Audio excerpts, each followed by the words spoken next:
Mesdames, Messieurs, amis internautes, bienvenue à ce nouveau numéro des directs du jeudi sur Abidjan.net. Les différentes crises en Côte d'Ivoire, notamment celle de 2002 et de 2011, ont occasionné un exode de milliers d'Ivoiriens hors de nos frontières. 5 ans après la dernière crise, le gouvernement ivoirien met un point d'honneur à faciliter le retour de ces Ivoiriens. Combien sont-ils encore en exil? Comment se fait leur rapatriement et leur réinsertion? Pour en parler, nous avons l'honneur de recevoir aujourd'hui pour vous Dr Kwame Lassina, coordonnateur du service, j'y arrive, du service d'aide aux réfugiés et apatrides en Côte d'Ivoire. Monsieur le coordonnateur, bonjour, merci d'avoir accepté notre invitation. Bonjour. Alors, avant d'entrer dans le vif du sujet, est-ce que vous pouvez revenir pour nous sur les missions et attributions de votre service? Merci beaucoup. D'abord, je voudrais remercier votre direction de nous donner l'occasion de pouvoir parler de Sahara, parler de la politique du gouvernement en matière de réfugiés, d'apatrides et surtout de rapatriés. Le service d'aide et d'assistance aux réfugiés et apatrides de Côte d'Ivoire est un service qui est rattaché au cabinet du ministre des Affaires étrangères. Il a pour mission de mettre en œuvre la politique du gouvernement en matière d'apatridie, d'assistance aux réfugiés et surtout de rapatriés. Nous travaillons avec le HCR en collaboration avec d'autres partenaires. Pour ce qui concerne la politique du gouvernement en matière d'assistance et d'aide aux réfugiés et apatrides de Côte d'Ivoire, nous mettons en œuvre cette politique sous le sceau des accords tripartites signés par le gouvernement avec le HCR et les pays d'asile. Nous facilitons surtout le retour des rapatriés, donc des réfugiés ivoiriens qui vivent dans les pays d'asile. Nous facilitons l'identification et l'enregistrement de ces rapatriés. Mais nous facilitons surtout le départ de ces réfugiés une fois qu'ils sont dans les pays et qu'ils expriment leur volonté de retourner. Donc nous facilitons leur retour dans notre pays avec l'assistance que les HCR leur donne. Mais surtout, une fois qu'ils arrivent ici, ce qui est plus important pour nous, c'est de faciliter leur réintégration. Et cette réintégration se facilite avec les ministères techniques, notamment le ministère de l'Éducation nationale, le ministère de la fonction publique, le ministère de la Santé, le ministère en charge de la cohésion sociale et de l'indemnisation des victimes, le ministère en charge de l'emploi. Ce que nous devons dire, c'est que cette politique vise à répondre à l'appel lancé par le président de la République de faire en sorte que le développement qui est mis en œuvre pour les Ivoiriens, que ce développement-là se mette en œuvre avec tous les Ivoiriens. Donc le Sahara aide au retour des réfugiés ivoiriens vivant hors du territoire ivoirien. Je dois dire que la crise que nous avons connue a occasionné plus de 300 000 réfugiés ivoiriens. Et aujourd'hui, avec l'assistance du HCR et des partenaires au développement, nous sommes à près de 260 000 Ivoiriens qui sont rentrés chez eux.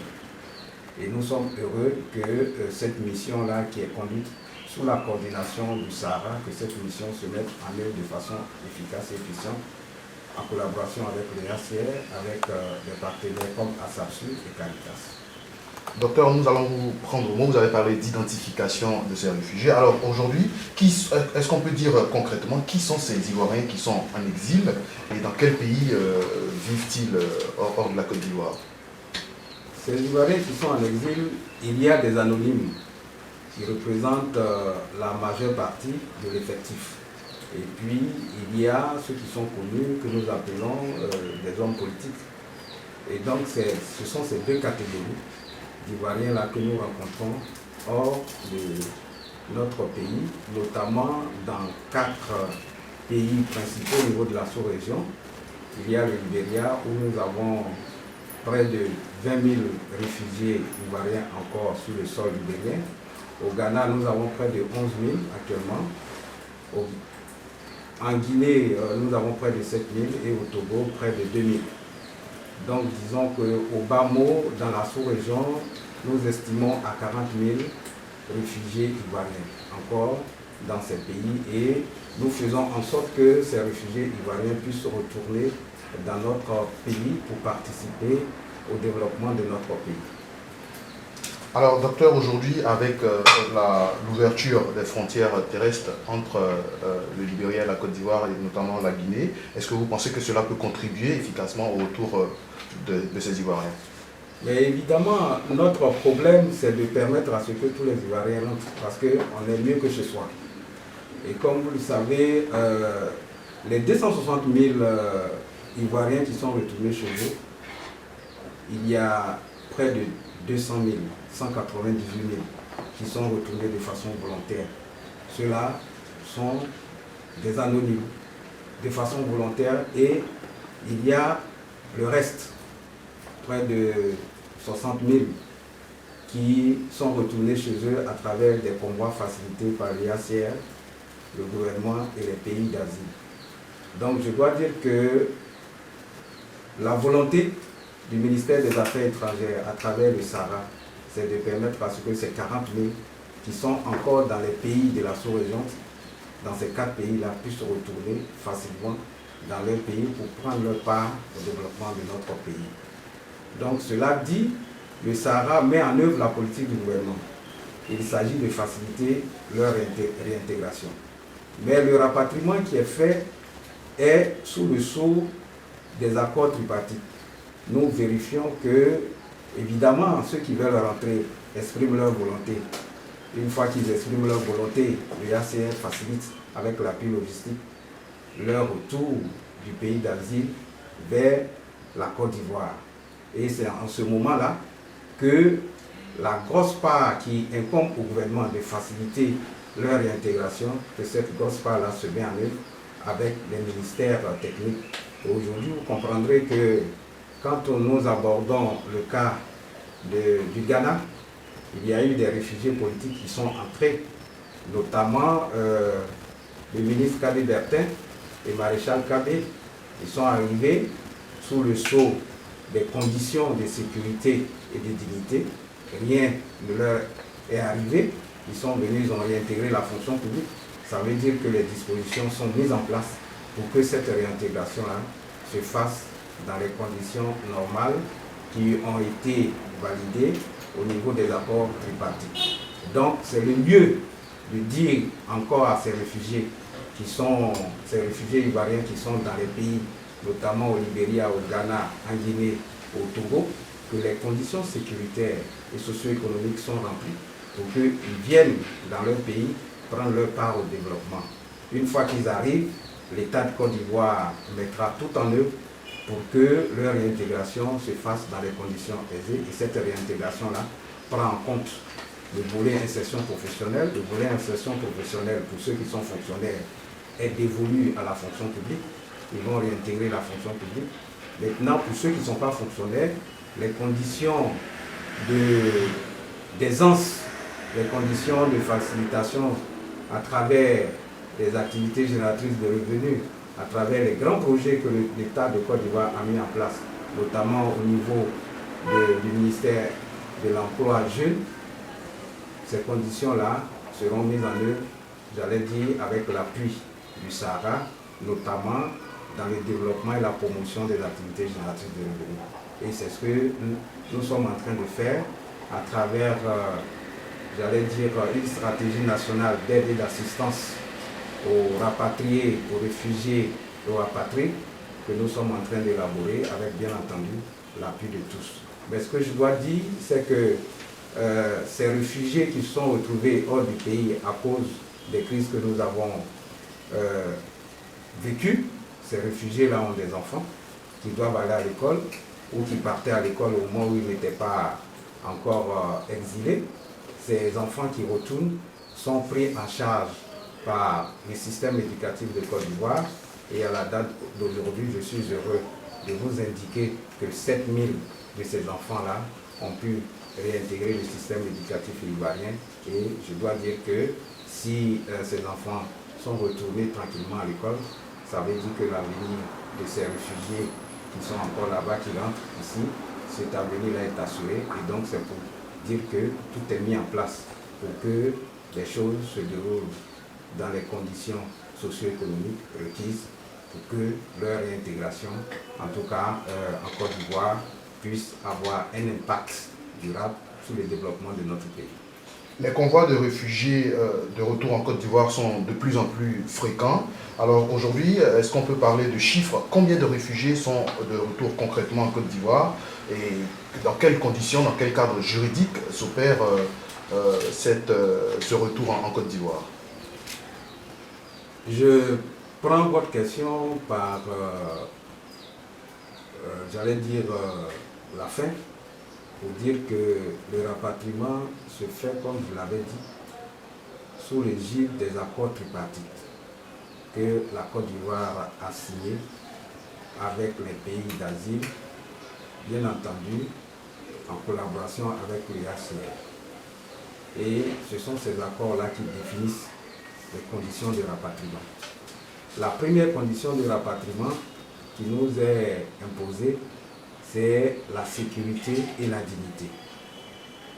Il faut que le rapatrié qui accepte de façon volontaire de retourner en Côte d'Ivoire s'assure qu'une fois arrivé en Côte d'Ivoire, il bénéficie des conditions de sécurité et de dignité, qu'il n'aille pas en prison et qu'il ne se retrouve pas dans la rue.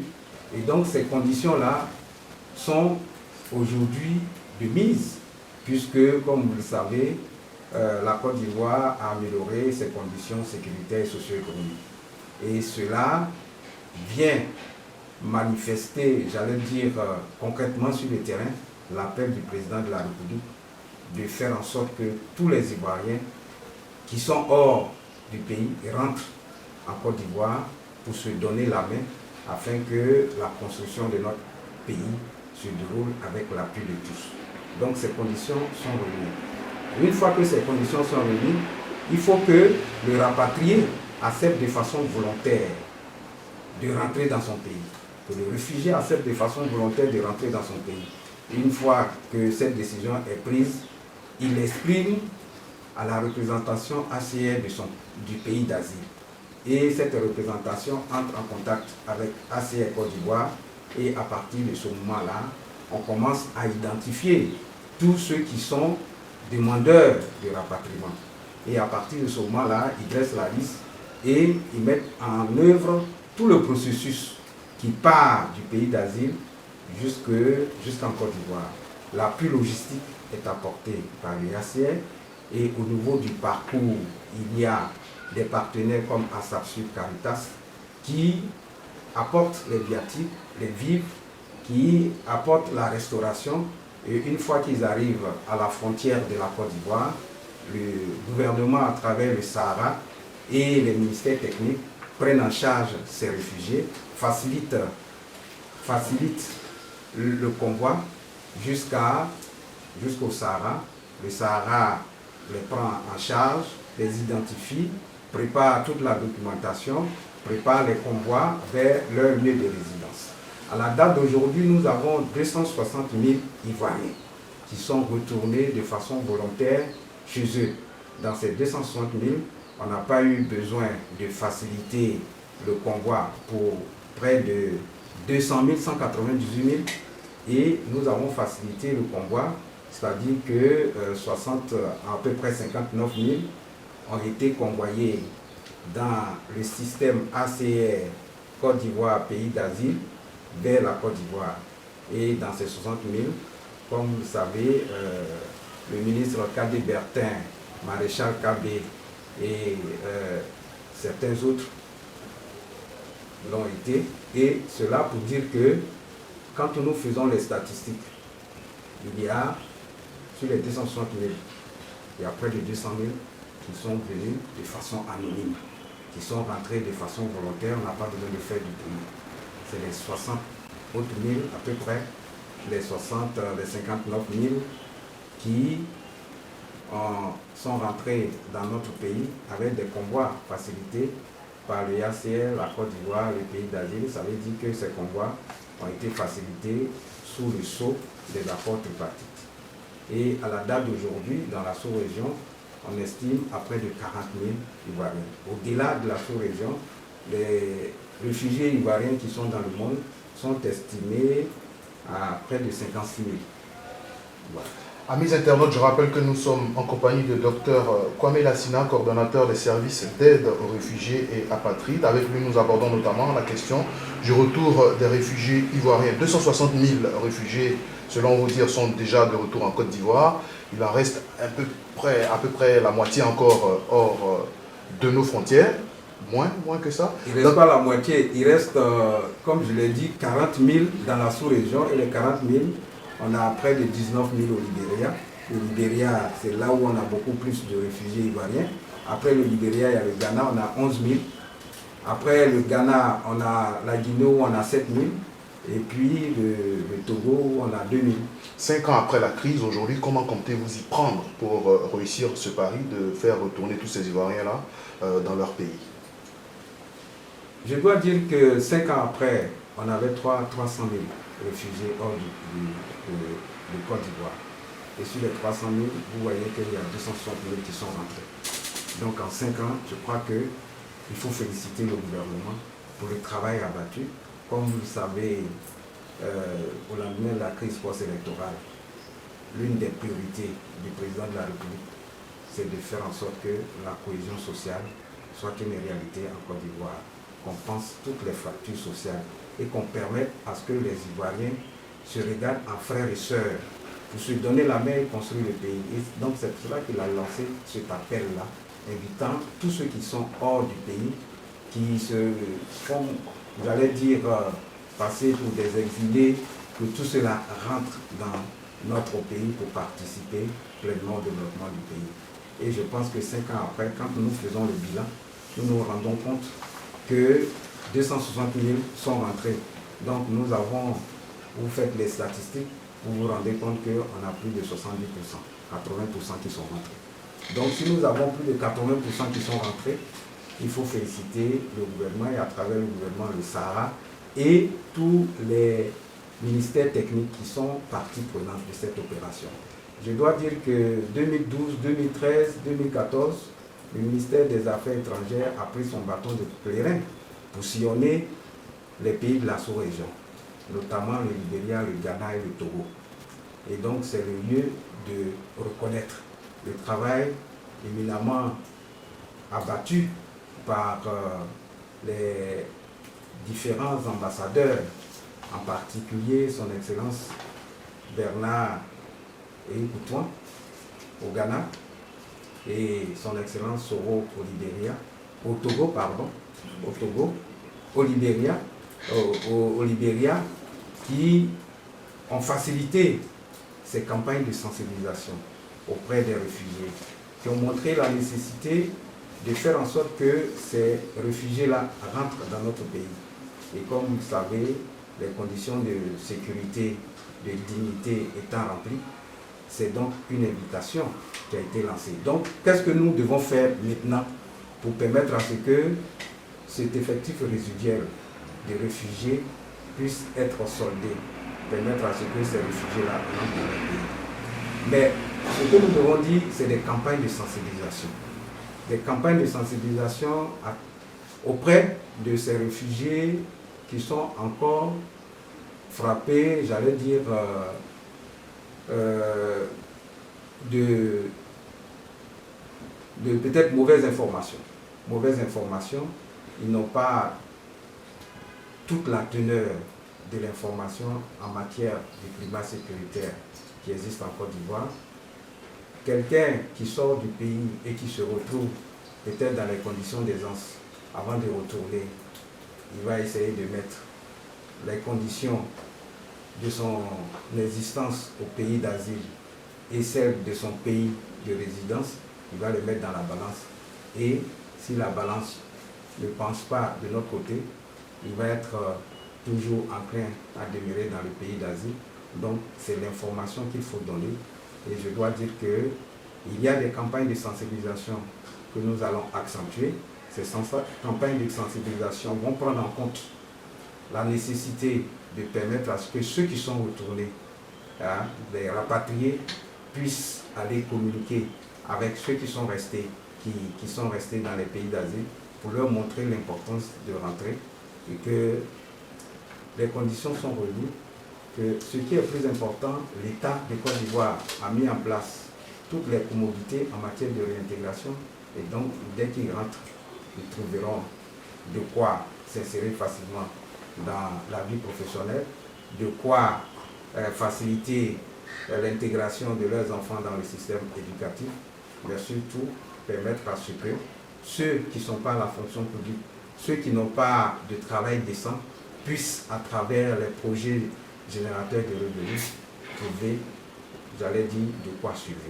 Donc ce travail de sensibilisation sera fait, mais au-delà du travail de sensibilisation, je pense qu'il faut faire en sorte que nous ayons un tout cohérent dans la mise en œuvre des activités qui concourent à la réintégration de ces réfugiés et notamment faire en sorte qu'il y ait une plateforme de meilleure collaboration entre le Sahara, le ministère des Affaires étrangères et les ministères techniques, notamment le ministère Emploi Jeune. Et là-dessus, je dois dire que le ministère, notre ministère de tutelle des Affaires étrangères a instruit le Sahara de préparer une convention avec le ministère Emploi Jeune pour que ces réfugiés ivoiriens qui acceptent de retourner dans leur pays, une fois qu'ils seront rapatriés, puissent, à travers cette convention, trouver des emplois décents. Et c'est ce qui va être fait. Je crois que dans les jours à venir, nous allons signer cette convention et vous allez être les premiers invités pour comprendre la teneur de cette convention et surtout faire la publicité autour. Et je pense que c'est cette publicité-là que nous devons faire, relayer au-delà des frontières de la Côte d'Ivoire à travers les ambassades, les représentations diplomatiques, pour que les réfugiés ivoiriens puissent véritablement être mieux informés et retourner en Côte d'Ivoire. La réinsertion et la réintégration de ces réfugiés est un aspect important de ce retour. En quoi consiste donc concrètement le plaidoyer du Sahara auprès du ministère technique en vue de l'insertion professionnelle de ces rapatriés? Et concrètement, est-ce qu'à leur retour, ces réfugiés perçoivent des primes pour faciliter leur réinsertion? Au niveau de leur retour, ce qu'il faut comprendre, c'est que pendant qu'ils retournent, les conditions sont reliées et c'est en ce moment-là qu'ils perçoivent des viatiques. Je pense que le ACR a prévu soutenir le gouvernement à travers des viatiques. Si vous voulez quelque chose qui puisse permettre aux réfugiés, une fois qu'ils décident de quitter le pays d'asile, que le réfugié reçoit quelque chose. Je pense que c'est autour de 75 000. 75 000. Et avec ces 75 000 là, c'est une manière de soutenir le réfugié. Mais une fois qu'il rentre dans son pays, je pense que les 75 000 ne sont pas suffisants. Donc c'est pour cela que le gouvernement de Côte d'Ivoire a prévu, à travers les projets d'insertion professionnelle, une fois que le réfugié est identifié et qu'il est profilé, que ce réfugié-là s'insère dans ces projets. Donc, ce qu'il faut comprendre, c'est que on va dire qu'il y a deux catégories, ou on dira trois catégories, parce que l'autre catégorie, la première catégorie, c'est ceux qui sont fonctionnaires. Le problème ne se pose pas. Ils arrivent, pendant qu'ils viennent, ils ont leur viatique. Une fois qu'ils arrivent ici, ils vont frapper aux portes de la fonction publique et leur intégration est facilitée. Pour ceux qui sont militaires, évidemment, ils doivent s'adresser au ministère de la Défense, qui les prendra en compte. À partir de ce moment, le problème ne se pose pas. La troisième catégorie, c'est ceux qui ne sont ni fonctionnaires ni militaires.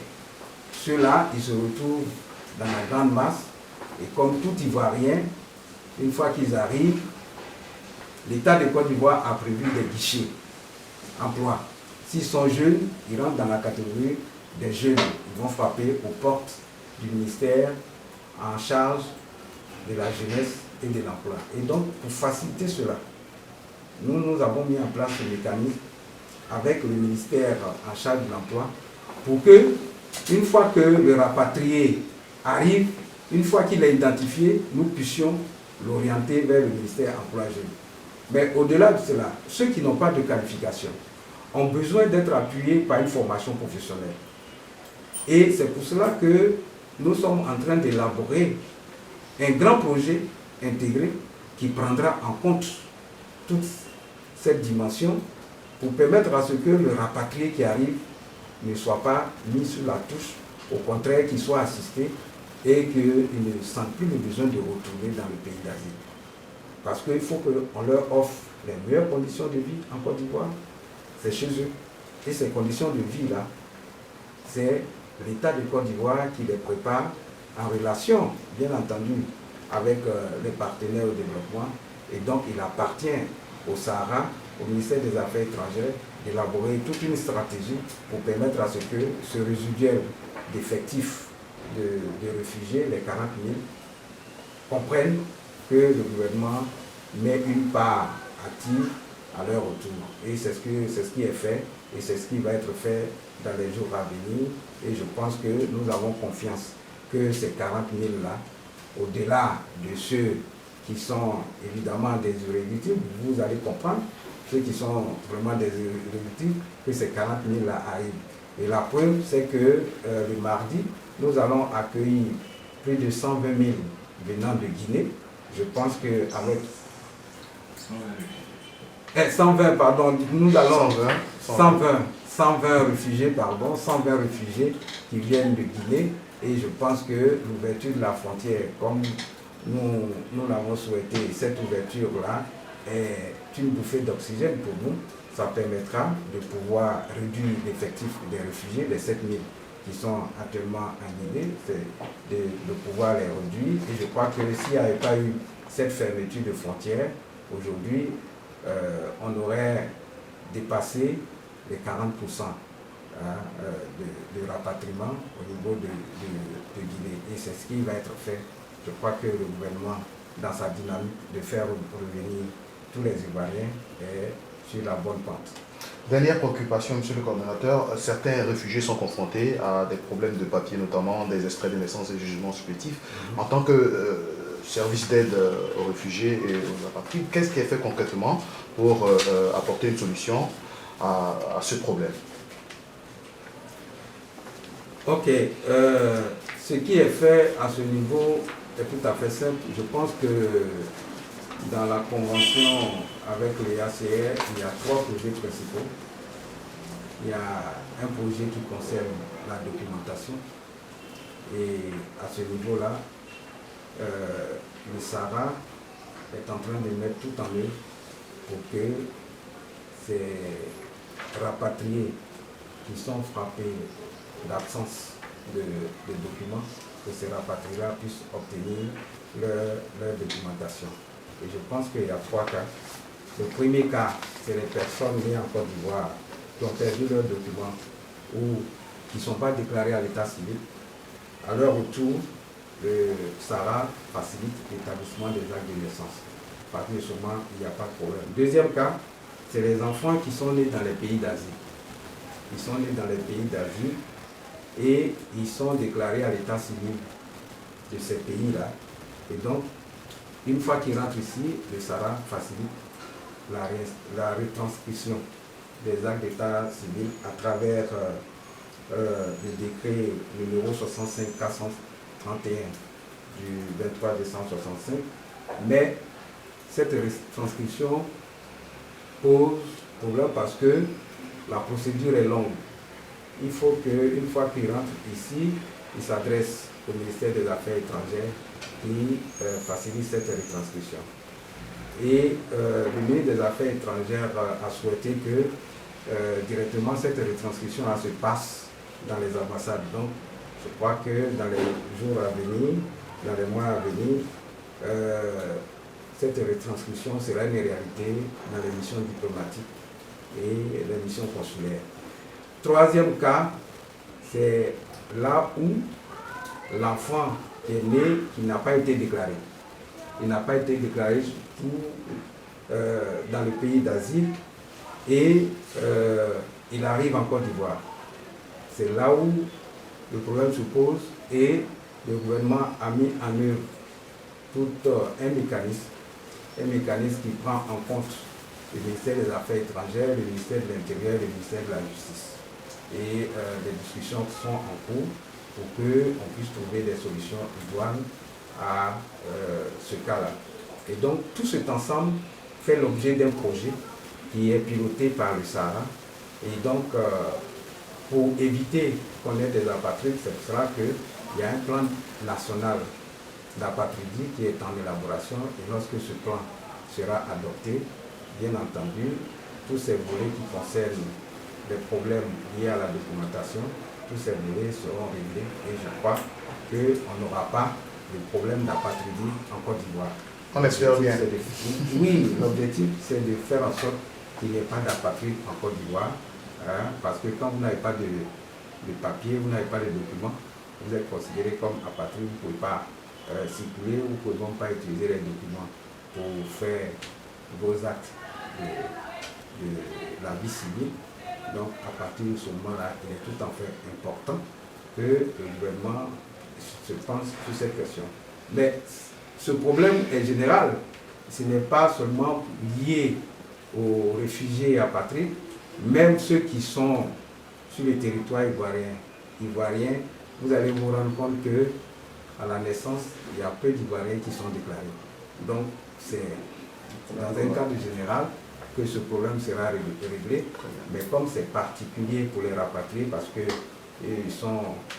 quand ils arrivent, ils ont des problèmes de papier, c'est des populations vulnérables, il faut faire en sorte qu'ils ne vivent plus dans cette vulnérabilité. Docteur Kwame, aujourd'hui 40 000 Ivoiriens sont encore hors de nos frontières. Pour terminer, vous avez un message à leur endroit pour les convaincre de revenir au pays? Merci beaucoup. Le message que je voudrais donner, c'est que on n'est jamais mieux que ce soit. Il faut faire en sorte que la Côte d'Ivoire, qui vous a vu naître, puisse bénéficier de votre appui, de votre technicité, de votre expertise, pour que la Côte d'Ivoire soit un pays développé. Et la Côte d'Ivoire a besoin de tous ses fils, de toutes ses filles. La crise est derrière nous. Aujourd'hui, nous avons un environnement sécuritaire et socio-économique qui nous donne l'occasion de pouvoir participer pleinement à la vie de nos villages, de nos cités, à la vie de la Côte d'Ivoire. Donc, l'appel que je voudrais lancer à nos frères réfugiés, c'est de faire en sorte que les accords tripartites qui ont été signés entre leur pays de naissance, leur pays d'origine et le pays d'asile, sous l'onction du ACR, que ces accords se mettent en œuvre pour leur bonheur. C'est pour leur bonheur que ces accords ont été signés. Il faut qu'ils se mettent en œuvre. Et ce que je dois dire, les 260 000 qui sont rentrés vivent aujourd'hui en paix dans notre pays avec leurs frères qu'ils avaient laissés il y a de cela 5 ans. Peut-être plus de 5 ans. Ils sont retournés et rien ne leur est arrivé. Il faut qu'eux aussi ils comprennent que la Côte d'Ivoire a besoin d'eux et dès qu'ils rentrent, ils seront pris en charge par l'État ivoirien pour faciliter leur réintégration. Je pense que ce qui est le plus important, c'est leur réintégration. On ne leur demande pas de retourner pour vivre dans la misère. Ils viennent, il faut qu'ils soient réintégrés et l'État de Côte d'Ivoire a pris toutes les dispositions pour qu'ils soient réintégrés dans de bonnes conditions. Et donc, c'est cet appel-là que je veux leur lancer, faire en sorte que la cohésion sociale, faire en sorte que les Ivoiriens se regardent en frères et sœurs, faire en sorte que la paix qui a été, disons, stabilisée, cette paix qui a été construite depuis 2011, que cette paix-là continue d'être consolidée avec leur appui. Donc on a besoin d'eux pour que la Côte d'Ivoire, sur la marche de son émergence, rassemble tous ses fils, toutes ses filles. Et donc c'est cet appel que je voudrais leur lancer. Et je dois dire que dans les mois à venir, le Sahara, avec l'appui des ministères techniques, mettra en œuvre toute la politique du gouvernement. Et cette politique-là, un point important, c'est la sensibilisation. On viendra vers eux pour faire de la sensibilisation, pour leur montrer le bien fondé des acquis. Et c'est sur ces acquis-là que nous allons capitaliser. Nous avons besoin d'eux. La Côte d'Ivoire a besoin d'eux, ils ont besoin de la Côte d'Ivoire. Où ils sont en train de participer au développement des autres pays. Aujourd'hui, il n'y a pas de frontières, mais nous sommes égoïstes de leur expertise, nous sommes égoïstes de leur technicité. La Côte d'Ivoire leur a tout donné, et donc il faut qu'ils participent au développement de la Côte d'Ivoire. Et donc c'est ce cri de cœur-là que je voudrais leur lancer, et c'est sur ce cri de cœur que je voudrais terminer mes propos en disant encore merci pour l'occasion que vous nous avez donnée de pouvoir échanger sur les questions d'apatridie, sur les questions des réfugiés, sur les questions de rapatriement. J'espère que cet échange va être un levain pour faire comprendre à nos frères qui sont encore dans ces pays-là, notamment dans les 4 pays principaux, pour qu'ils puissent prendre la décision, parce que c'est leur volonté qui compte, puissent prendre la décision de rentrer dans leur pays et être avec nous pour construire le pays. En tout cas, merci beaucoup. Mesdames, Messieurs, amis internautes, c'est sur cet appel que nous allons conclure cette édition de Direct du jeudi. Nous avons eu beaucoup de plaisir à recevoir pour vous Dr Kwame Lassina, coordonnateur des services d'aide aux réfugiés et apatrides, avec qui nous avons bien entendu parler de la question des réfugiés ivoiriens et de leur rapatriement en Côte d'Ivoire.